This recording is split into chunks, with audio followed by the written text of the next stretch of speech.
Bonjour, aujourd'hui nous allons faire un test de LED avec des modèles très intéressants, dont le modèle Firehawk qu'on trouve sur Amazon, annoncé à 25 000 lumens.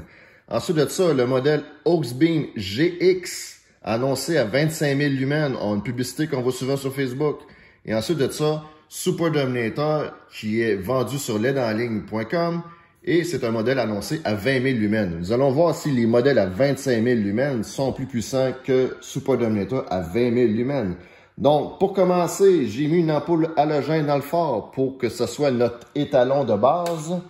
Et voilà, l'ampoule halogène fait 68 watts. Donc, ce que je vais faire, c'est que je vais aller prendre mon appareil Light Meter, je vais aller mesurer la mesure sur le mur à titre de comparaison. Ça va être notre base de comparaison.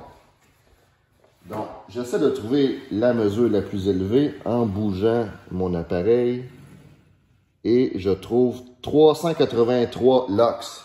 Donc, 383 lux, c'est l'ampoule halogène qui est présente dans le phare actuellement. On va comparer maintenant nos autres modèles de LED. Donc, j'écris 383 lux pour l'ampoule halogène. Maintenant, le premier modèle qu'on essaye, c'est le modèle Firehawk. Firehawk, vendu sur Amazon, 25 000 lumens. Donc, voyons voir ce que ça donne maintenant. Donc, dans mes vidéos, je ne fais aucune coupure, aucun montage. Donc, je fais tout devant vous. Donc, pardonnez-moi si c'est un peu long. Donc, voilà, j'installe le LED dans le phare. L'installe correctement. On l'allume. Le modèle Firehawk fait seulement 30 watts.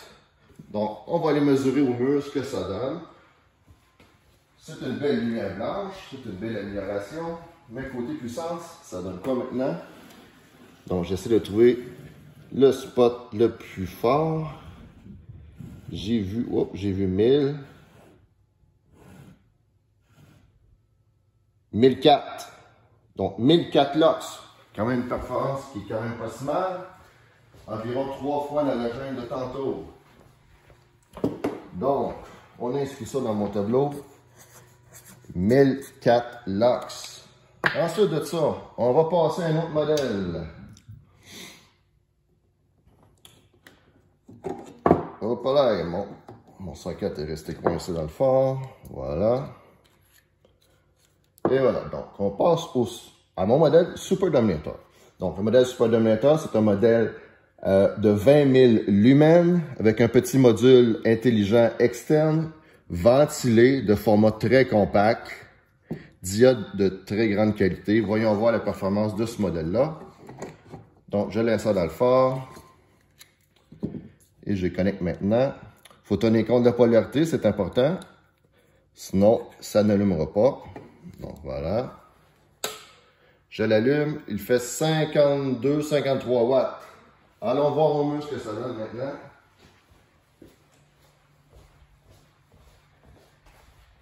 Donc, 1575, je le bouge pour être certain d'avoir... Oh! Je le bouge pour être certain d'avoir trouvé le meilleur chiffre. Bon, tantôt j'ai vu 1575, disons 1550. 1550 pour le modèle Super Dominator. C'est une très grosse amélioration versus l'halogène d'origine. Donc, 1550. Puis honnêtement, on a vu tantôt 1575. Ben, disons qu'on met ça à 1550. Donc, on va essayer un autre modèle maintenant. Donc, je passe maintenant au modèle Auxbeam. Auxbeam de la version GX, qui est le modèle le plus performant actuellement sur Auxbeam. C'est un modèle qui est vendu 140 $ si on considère la conversion de $ US à canadien. Super Dominator est vendu 109 $. Et Firehawk est vendu 69 $. Donc, le GX, voilà. Très belle qualité en général, mais 140 $, ça tend à des grandes performances. C'est quand même assez coûteux comme modèle. Donc, je le fixe correctement dans le phare. Il faut tenir compte de la polarité toujours. Et voilà. On l'allume. Bon, ce qu'on a comme résultat aujourd'hui pour le Auxbeam GX, on a 60 watts. c'est quand même une grosse performance.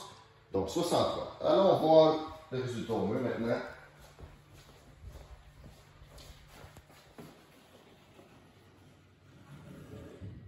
OK, oups, j'ai mis 16, non, 1467.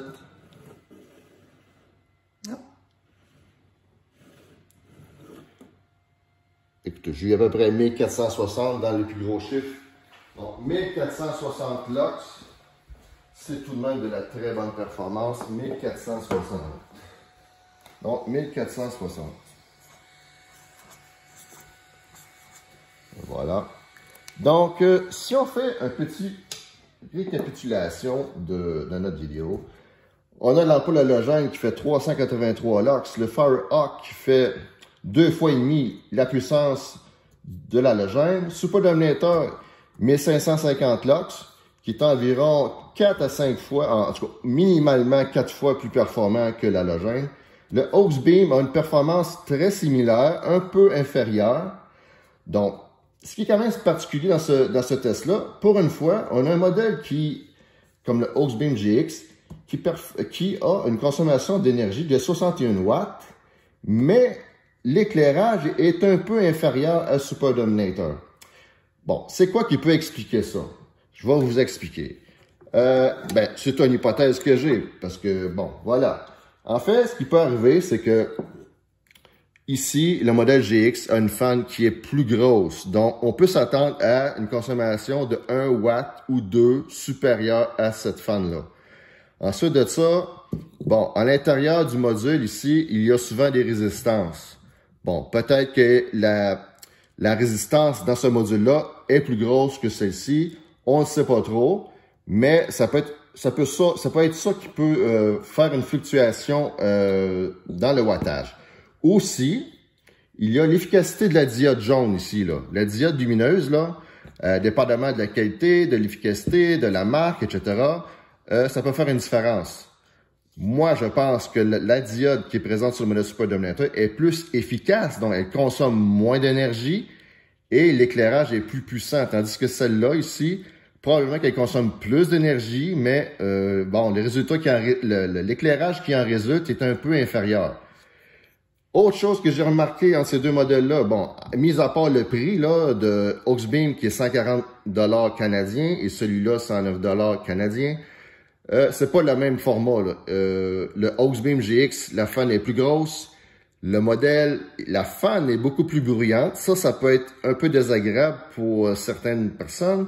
On a l'impression un peu qu'on a un nid d'abeilles dans le phare. Donc, c'est un peu désagréable. Super Dominator va être plus silencieux. Le format est plus compact. Donc, moins de possibilités d'avoir des problèmes de fitting dans divers phares. Étant donné que c'est plus compact, ben c'est plus facile à installer dans la majorité des phares. Donc, voilà, je vous laisse faire le choix. En fait, c'est deux bons modèles, mais Super Dominator a des performances un peu supérieures à meilleur prix. Et du même coup, ben, avec Super Dominator, vous encouragez une compagnie québécoise. Donc, tandis que Hawksbeam, c'est un produit qui provient de Californie aux États-Unis. Donc, je vous remercie. Si vous avez besoin de Super Dominator, vous pouvez aller sur ledenligne.com et acheter Super Dominator pour de la très grande performance à bon prix. Merci beaucoup.